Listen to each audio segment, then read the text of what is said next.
सारे स्टॉक्स खबरों के चलते तेजी में हैं। एचएसआईएल आपको दिखाई देगा, सुबह से ही अच्छी खासी खरीदारी देखने को मिली है। दरअसल एचएसआईएल की जो मैन्युफैक्चरिंग फैसिलिटी थी, ब्रिकोला को इन्होंने 630 करोड़ में बेचा है। ब्रिकोला अब सोमानी होम इनोवेशन की सब्सिडरी कंपनी है और सोमानी होम के हाथ दरअसल ब्रिकोला के फायदे लगते हुए दिखाई देंगे। इसी पर बात करने के लिए मेरे साथ सोमानी इम्प्रेसा ग्रुप के ग्रुप सीएफओ संदीप सिक्का है। संदीप जी, स्वागत है आपका सीएनबीसी आवाज पर।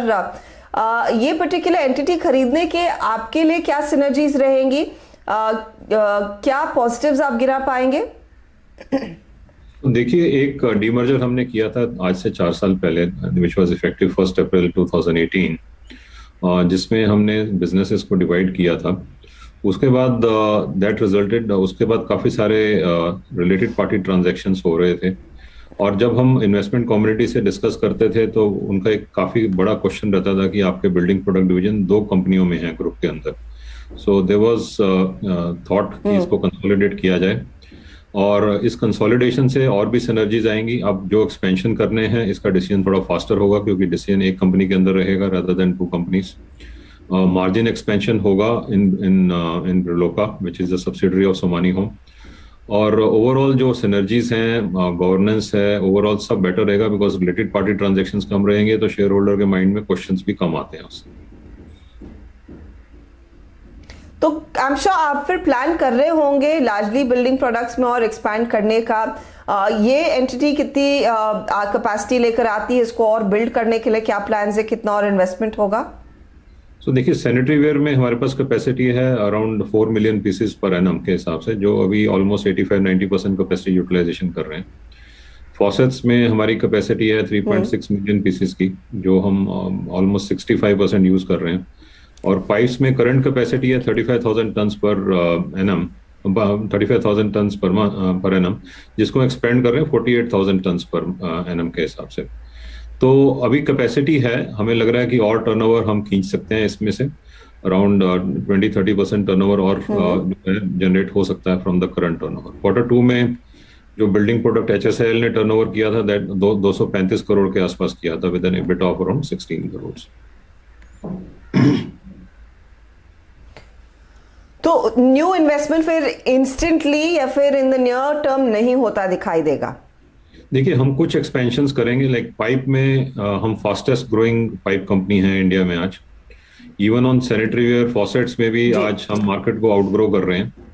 तो हमें लग रहा है कि हमारे पास जो कैपेसिटीज हम क्रिएट कर रहे हैं अगले 2 साल में, हो सकता है हमारे को थिंक थ्रू करना पड़े कि और एडिशनल कैपेसिटीज कैसे लगानी है और कहाँ लगानी है।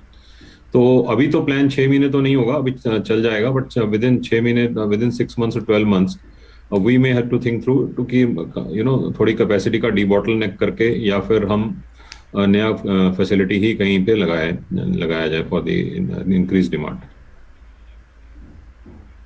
मैं इनफैक्ट आपसे कैपेसिटी बढ़ाने का सवाल इसीलिए पूछ रही हूँ संदीप जी, क्योंकि हमने देखा रियल्टी कंपनियों में काफी तेजी है। जो कंपनियों ने अपडेट दिया, किस तरह का डिमांड देखने को मिला है, जो सेल्स के आंकड़े वो काफी मजबूत रहे हैं। आई एम श्योर उसका एक इम्पैक्ट आपके मार्केट पर भी आया होगा क्योंकि इट्स ऑल इंटरकनेक्टेड, आप उसी सेक्टर का एक बड़ा हिस्सा है। तो डिमांड फ्रंट पर मुझे अगर कुछ आप विजिबिलिटी दे सकें, कितना इजाफा देखने को मिल रहा है, कितनी और सेल्स में इंप्रूवमेंट आ सकती है उस लिहाज से? तो देखिए, हमारी जो ईयर ऑन ईयर ग्रोथ रही है on an overall basis around 65-70% हमने Q2 में डेमोन्स्ट्रेट किया है।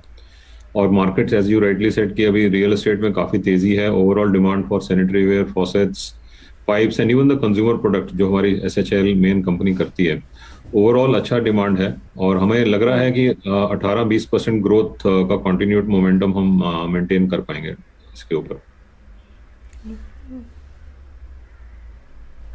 पॉइंट टेकन, बहुत बहुत शुक्रिया मिस्टर सिक्का हमारे लिए समय निकालने के लिए।